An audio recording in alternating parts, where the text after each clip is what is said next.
Hey, Hello, hello, Pastor Aubrey. How are you? I'm good. How you doing? I am doing great. I am doing great. Welcome to Bob Talk. We're so glad you're here today. What a blessing it is to have all of you join us today. We have an exciting topic today. We're talking about vision. We're talking about Principle 5, develop the faith of vision. Develop the faith of vision. So, we are excited to be here, praying for Sister Melanie. We're not sure where she is, but we're grateful that wherever she is, God has her covered. Absolutely. Amen. So, how has your week been? You've had a lot going on. You want to tell us a little bit about it? Um, oh, yes. Well, this week, Sunday night, me and Anthony flew out to Vegas. He's at a conference here. So he's been working all day and I've been here taking advantage of the opportunity to rest, completely rest. Okay. We've had my son experienced a loss. The last week of school, two girls were in an accident in which one of them died by the time they got to the hospital. And then the other, she survived for a little while and not this Sunday's past, but the past Sunday, she actually passed, and that was someone that he was close to. So I've been helping, trying to really monitor his grieving process and help him through this season in the best way that I can. So yeah, that's probably been my biggest hurdle in this season right now. Okay. What is the what? How would you counsel someone who is trying to help their teenager go through this process? What were some of the lessons you learned, and what was something that you could pass on? Um, and I think it's really I can't you can't really counsel your family, and it's just hard, especially when it's your watching your baby, right, go through this grieving process. We've lost family members, and he's used to, he's had that experience. Also, you never get used to losing someone, but this is a close friend in which he's been friends with since kindergarten because they were in the same um, program. The only thing that I can do is be present, right? I'm allowing him to go through this season, but he's not going through it alone. So he has me and he has his friends, right? So I'm encouraging him to stay connected and reach out. He's had an opportunity. He's connected with her father, so he's reached out directly to him and her siblings.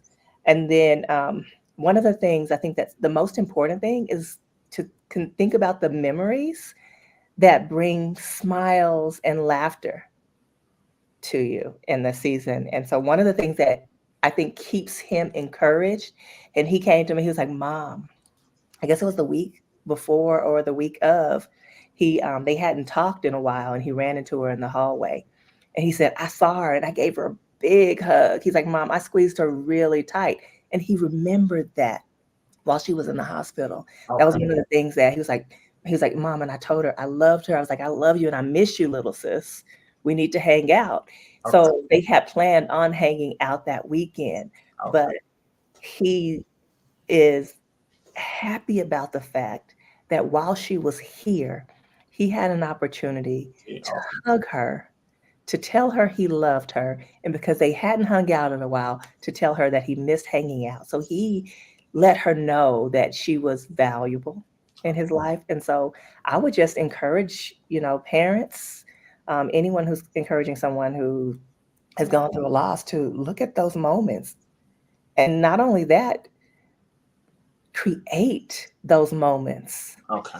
while people are your friends or whatever are yet still alive. Don't wait. If you get the urge to hug somebody and tell them that you love them, do it Yeah, because there's a reason that you're getting that urge.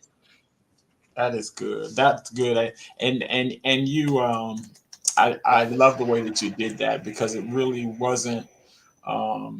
from a professional perspective, but from a mother's perspective. And so many of us are experiencing those kind of things and saying, so I'm not a professional. What do I do? And what you just modeled for us was what a mother will do and or a father can do. Yeah, it's I mean, it was difficult. When he first found out, he broke down and he came into our room. AJ actually got to him before I did, brought him in the room, and he laid on the floor and just laid in my arms crying. I couldn't say anything, but I just held him. I just held him. And there was a couple of nights where he woke up with the same thing, and I just let him lay there, lean on me, and held him. And that's all we can do. Yeah, Be present. that's good. Well, we're going through right now in the month of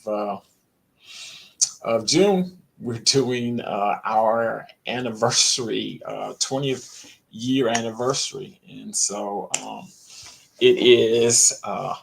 It's such a blessing. Sunday was a blessing to have my brother of of 40 years. We've been knowing each other 40 years. I was going to say, y'all old, but Yeah, and seasoned is the whole word, right? Seasoned.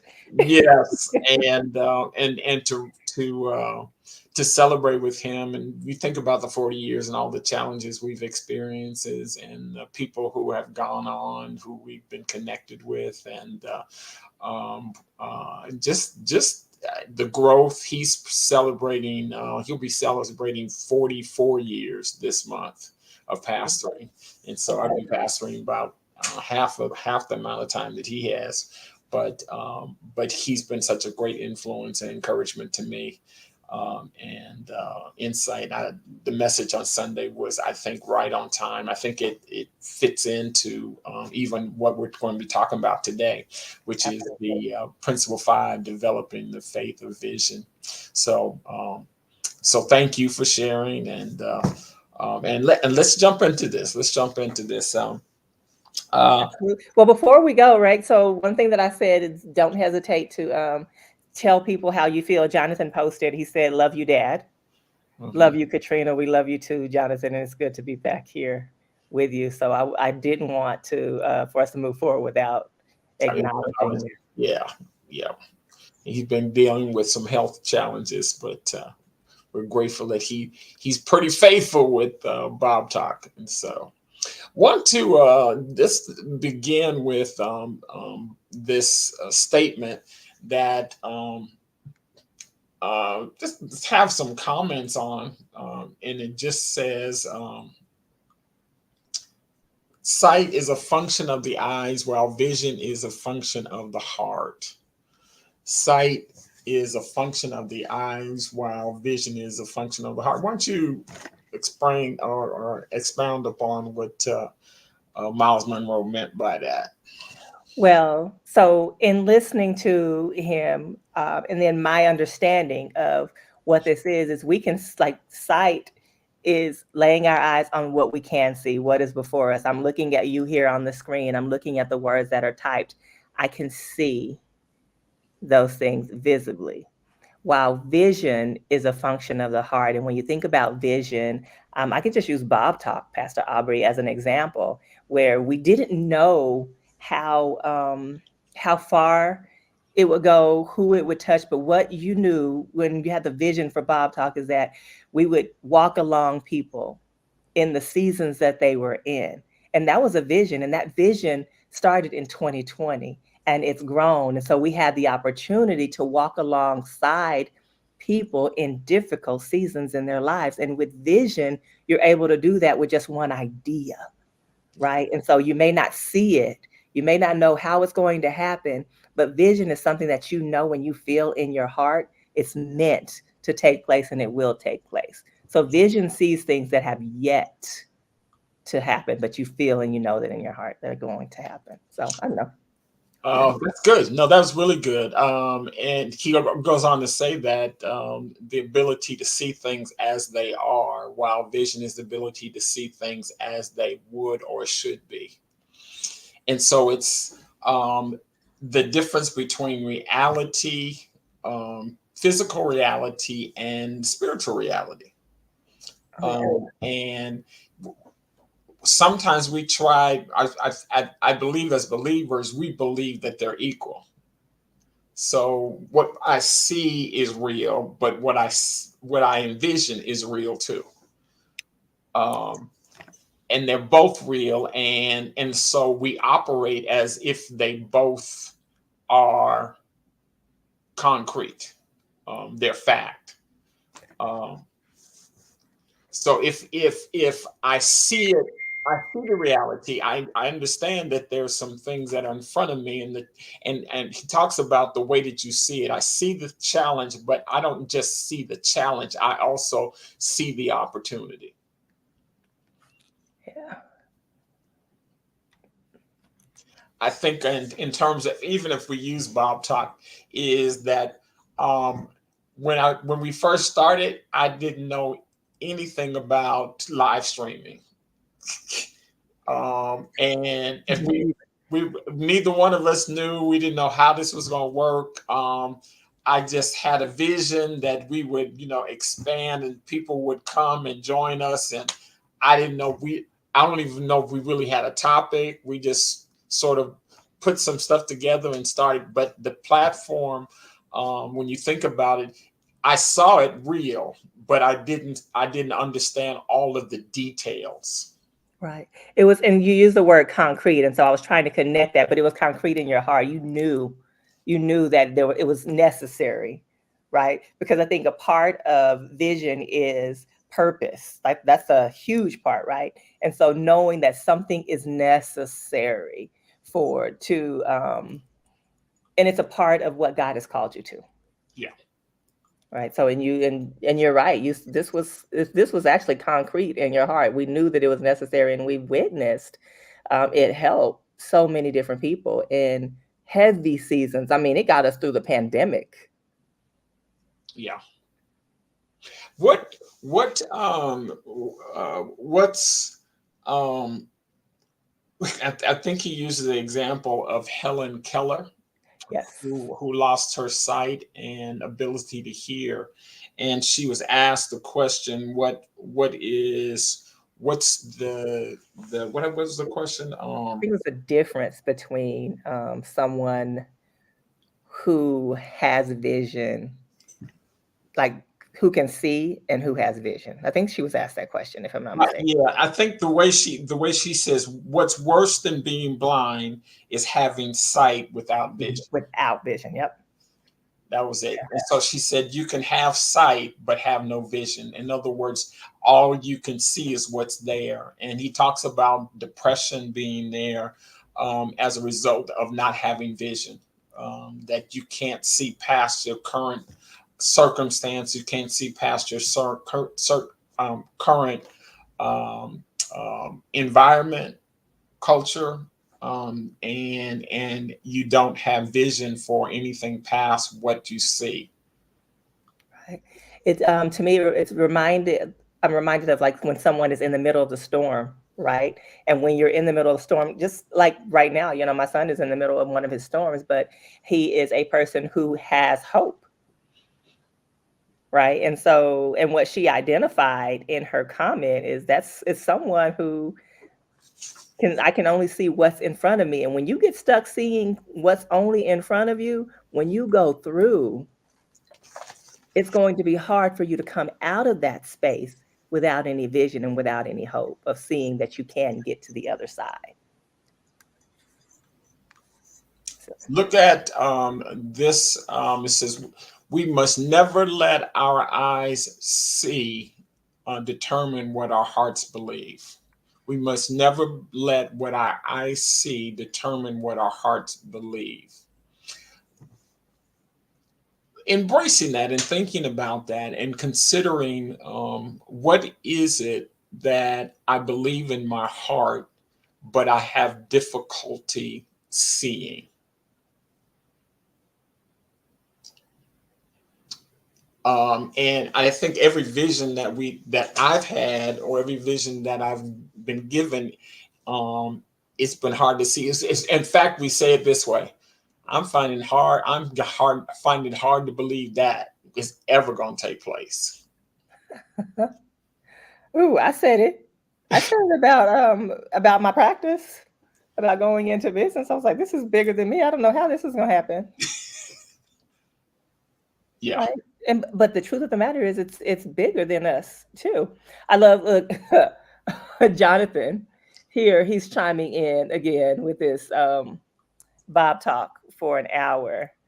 Um I'm glad you have vision, but we haven't I think caught that vision just yet. I'm glad. Wait a minute. He keeps coming back with hope that this is going to be the day that it's an hour. So Uh, keep hope alive. yes, there is hope. So every time he tunes in, he has hope. So I like that. I like that. You know what? If that keeps you going, keep on believing it. Keep on believing it. Now, what Miles also says is that basically, and we believe this as believers. If you're a believer, this is something that we embrace, and that is that faith is the vision in the heart. Faith. So we equate vision with faith. It's the evidence of things not seen, but recognizing that it's there, it's real, it's tangible. Um, and so, as we think about faith being the vision of the heart, we identified that it vision sight, and this is what the key identifies: sight without vision is dangerous, uh, because it has no hope. Yeah. Tell me, Pastor, why do you think he said it's dangerous though? Because you are constrained or confined to your current state of being. Yeah. It's as a professional, I see the danger too, because earlier you mentioned when we were talking about Helen Keller, depression coming on, right? So with depression and anxiety, it can lead to suicidal ideation, things like that. So that's where it can be really become dangerous because no hope means like there's no hope for your future. You cannot see past where you are, and that becomes a heavy burden to bear. So this is why this topic is so important, I think, to us in this season, because vision is necessary. It is necessary. So the question that I wanted to pose at the beginning, but I'll do it now, is um, do you have sight or vision? Put that in the chat. Do you have sight or vision? Come on, let's everybody chime in. I know Jonathan, you're in there. Chris, I want to see you guys chime in to this one. Stephanie, I know you're probably somewhere in there. Whoever's in, chime on in and answer that question. Oh yes, Carolyn. Do you have vision, sight or vision? Let's chime in to this question. And we begin with asking that question. What is your answer to that question? Do I have sight or do I have vision? What do I have vision for? Because what it says is, I see my my current circumstances, but I have vision.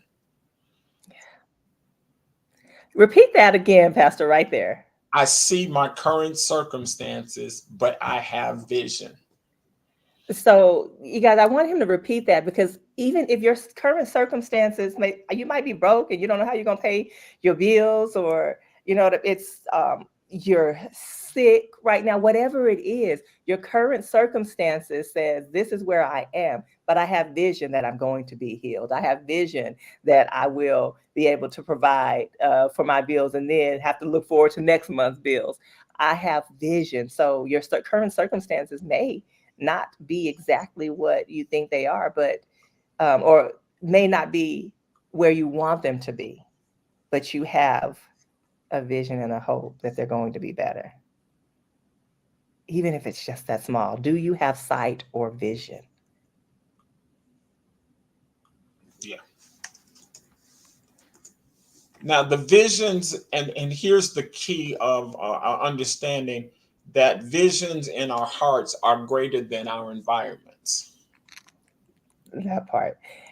That part. Yes, class sight is it's vision you can imagine or think, and that's exactly what we're identifying. I might not see it physically, but I know what it looks like in my heart. and and when I look at my if I look at my bank account, if I look at my education, if I look at my current physical stature, if I look at my economic development abilities, I look at my abilities that I realize that I have vision because I see past that.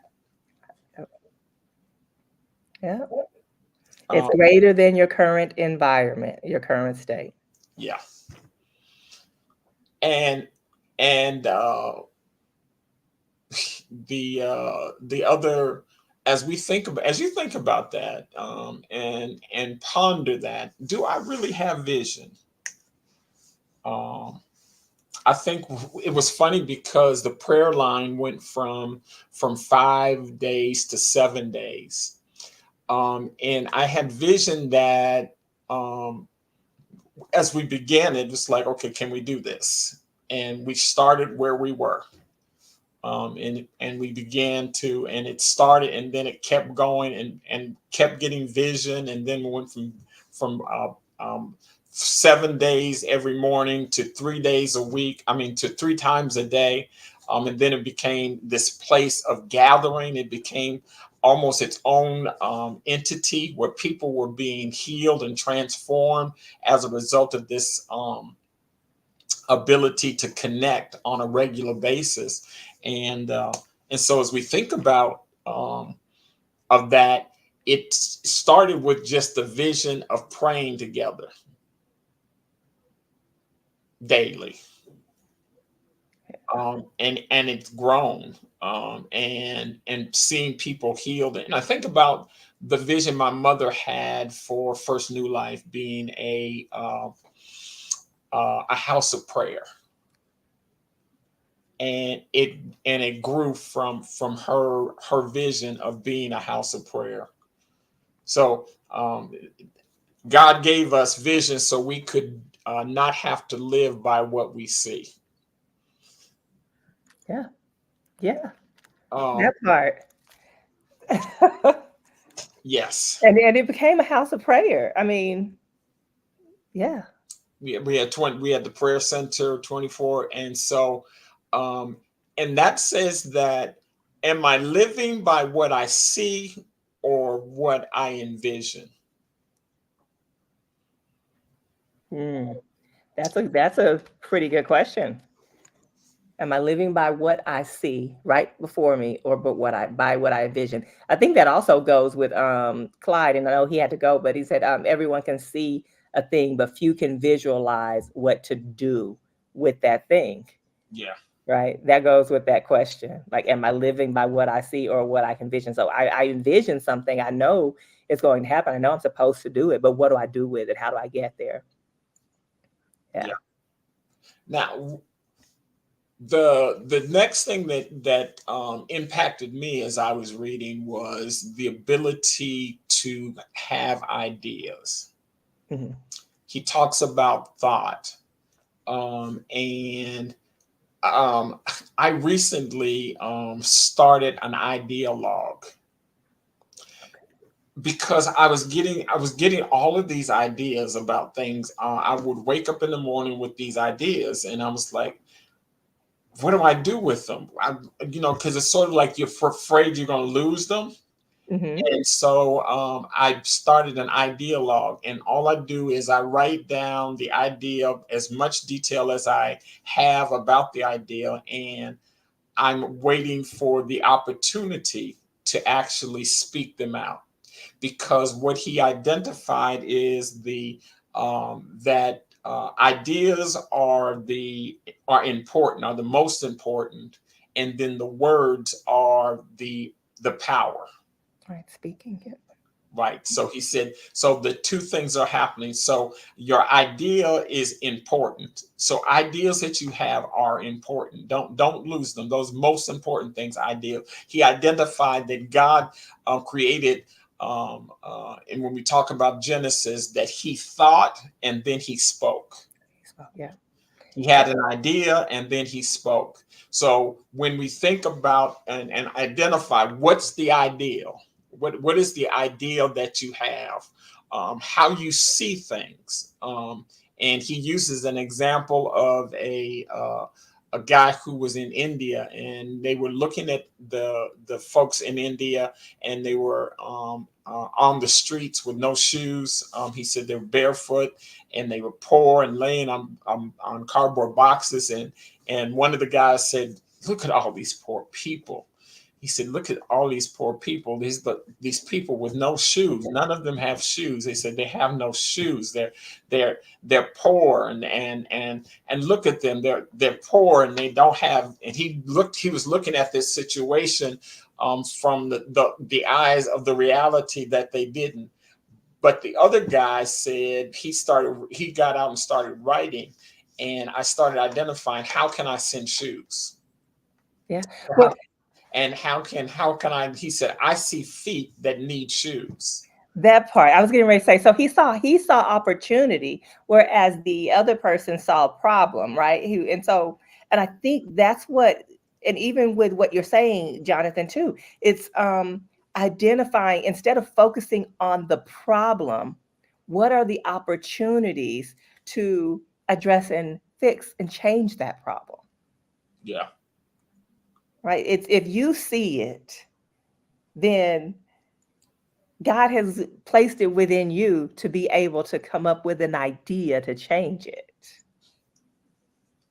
yeah, right? So, yes, opportunity versus problem. And I think it's so important that we really begin practicing seeing things from that perspective, opportunity versus a problem. And I think he said in there that this guy became probably the biggest shoe producer that there was, yes. that there is. So, Right. He saw companies that were producing shoes yeah, because they were bare feet. And what Miles says is thoughts design a future, but words create the future. So as we think about what do I see, and let me put it into words. Let me put it into a picture. Let me put it into a structure, because those words that create that future. Now, what was really powerful to me, I'll jump to it, is the last part of the book. Miles Monroe, who some of you know, was killed in a plane crash with his wife and a number of other people from his ministries. But what he said, he was told the Lord instructed him and told him to write a book. And he said, "I want to write a book." He said, "I enjoy teaching. He said, I'm enjoying what I'm doing. I'm seeing the fruit from it." And he said the Lord kept dealing with him on it. And he said, and finally, other people were saying, "We want your book. You need to write a book. This is really good, all that you have." And here's what he says: "I felt as if the Lord was saying to me, if you do not write, what you know will die with you. with you. Hmm. If you write down the ideas that I've given you, however, your words will live on after you're gone." That was, I mean, almost, if I could cry, I would have cried. No, but I have Yeah. this eye issue. But I remember being there, hearing him speak. I had opportunity to sit under him a number of times. But when he said that, it's like, if he had not written, if he had not put it down, if he had not spoken it, because he had the idea, he actually spoke it, but he also wrote it down. And for those of you who have ideas, those ideas are powerful. Those creative ideas come from God, and when you think about that, it says that it's designed for the future. But the words create that future. So you could die with an idea. Yep. Pastor, I have a question. When did you begin your ideologue? I started that. Um, it's been about 2, 3 months ago. How long have we been in this book? Oh, about 2, 3 months ago, something like that. Yeah, Right. And so, and the reason why I asked that question is because I also heard you say that you got an opportunity to sit up under Miles Monroe's teaching. yeah, And you now, because he was obedient and he began to write down his ideas and he began to write books, you were reminded of that years after his passing, even though you got an opportunity to sit up under his teaching. right. Yes, yes. And So, I mean, it's far greater than what we can imagine, guys. God knows exactly what he's doing. He knew that Pastor Aubrey would be sitting here talking to you guys in this season about this book, but he also gave him the opportunity in this season to begin writing down his ideas, writing the vision, making it plain. We've been talking about that, and this week we've been on faith. So it's this is big. So I want you guys to really make sure that you're answering the question about vision and sight and actually really going beyond and seeing what it is that God is calling you to. and one of the things I want to encourage us, especially given what Bob Talk was designed for, is to recognize that even the problems that you're experiencing, the difficulties that you may be experiencing, um, that it is a place where you are able to recognize that it is by faith that I see my problems as opportunities. Yeah. Yep. That it speaks to even, and you can help me with this. I can even see my traumas as opportunities. Yes. You, someone who is faithful to Bob Talk, Carolyn, right? She's posted on here. She often talks about how her sobriety going back and helping others. And not only that, she's had an opportunity to go back and help others. So her trauma, her experiences, right? It's an opportunity. I definitely believe that it also goes back to there's a scripture that says all things work together for the good to them who love the Lord and are called according to his purpose, all encompassing everything. So everything that you're experiencing and going through today, may just be that it was meant for you to go through that so that you can go back and show somebody else that they could have vision to get to the other side of where they are. Yeah. So um, you do not need to be big to think great thoughts. No. You need to think great thoughts to be big. Yeah. That is the faith of vision. Yeah. I love it. I love it. I think we need to end on that one, Pastor Aubrey. But can you put that banner up there so people I, can see I that? definitely will. I'm getting ready to do that now.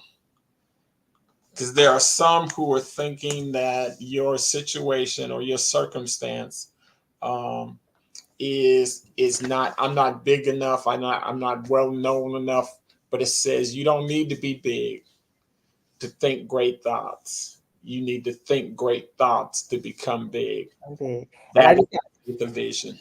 yes, and I just got goosebumps when I saw Carolyn's post. It said it was good that I was afflicted. Yes, that is a faith statement. absolutely. Absolutely. And so that faith statement that's a faith statement that you have vision. Like I know this was for a purpose. Everything that I've gone through, everything that I've experienced was for the purpose that God called me to. And now keep in mind that he didn't want us to go through and experience some of those bad things that we've experienced. But what he says, guess what? Because I called them, I'm gonna use this too. I can use So that. I can use not no, no, not just I can. I'm gonna use this too.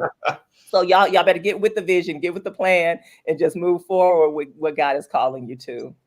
So Yes. So what I'm encouraging you to do is, in as we come to a close of this time, is to um, choose one aspect of your vision and practice speaking the words of faith regarding it. In other words, let's put away the negative thoughts, the negative ideas, that you can determine your vision by what you continually say about yourself. absolutely. Pastor Roan talked about that on Sunday, saying what I continually say about myself. It's not that I'm fat. It's not that I'm slow. It's not that I'm not intelligent. I'm a timid person. I don't like people. I'm a failure. I'll always have a mortgage. So on and so forth. But you will become everything you constantly declare about yourself. But this is the power of words. Speak the right thing over yourself. Absolutely. Turn those cognitive distortions into positive visions, right? What those count those things, those are a lie. I speak those things that are not as though they are. Yes. Yes. All right. This has been good, Pastor Aubrey. This has been Yes. good. You want to close us in prayer? Absolutely. Our Heavenly Father, we give you honor, we give you glory. We thank you for who you are and what you are doing in our lives today, Lord. Most of all, we thank you that you've called us. You've called us into your life with vision and with purpose. So I thank you that today, someone is changing their mind and how they see their problems, but they're seeing their problems as an opportunities. We thank you that they have been encouraged today to walk forward with the vision that you have for their lives, that they're going to begin to write it down, make it plain, and they're going to begin to speak out those truths, those things that you are calling them to. We give you honor, we give you glory, and we thank you for what you are doing in this season. In Jesus' mighty name we pray. Amen. Amen. Well, we are so grateful that you have joined us today. This has been a tremendous blessing to me. Hopefully, it's been a tremendous blessing to you too. We'll see you next week at this same place at the same time on Bob, Talk. bye everyone.